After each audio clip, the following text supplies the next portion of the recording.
All right, today we're talking about Hydra, something you don't see that often. We've got it in this tank. Well, it was really bad, now it's not as bad. And we also had it in this tank.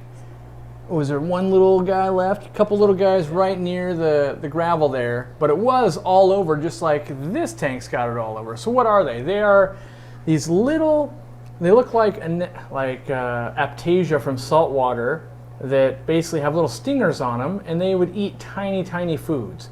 We get them every once in a while. They'll outbreak when we feed lots of baby brine shrimp, because that's the right size.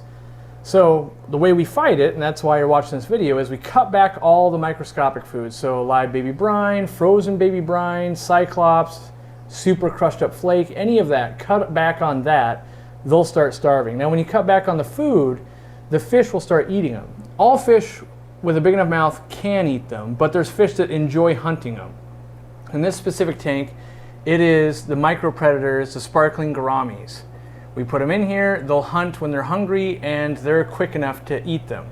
Now these stingers that are on here, they retract when anything big gets to them. They use it to sting very small things. A lot of people are afraid of their shrimp getting killed by them.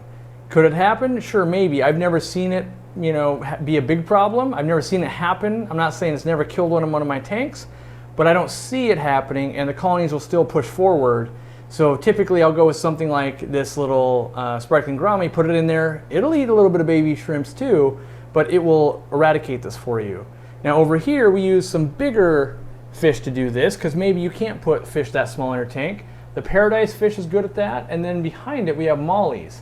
Both of them have the lip structure to pull stuff like algae and the Hydra off. Now that seems too easy, and there's ways to do it chemically, but typically the chemicals will also either hurt your fish or kill off your snails and your shrimp. So I don't recommend using copper or anything like that. If you scrub the tank down, that doesn't help either, because if you break that thing in half, it just became 2 of them, so you're only making more. So I like to do it naturally, get fish in there big enough to eat them, especially croaking gouramis, sparkling gouramis, and then live bears, and some of the anabantoids will do it. Not necessarily a betta, but some of the more boisterous ones, I would say. And so that's how I treat Hydra. Don't freak out, it's not a 911 thing, just work on it slowly. Usually they crop up over time, you can get rid of them. A lot of people ask, where do they come from?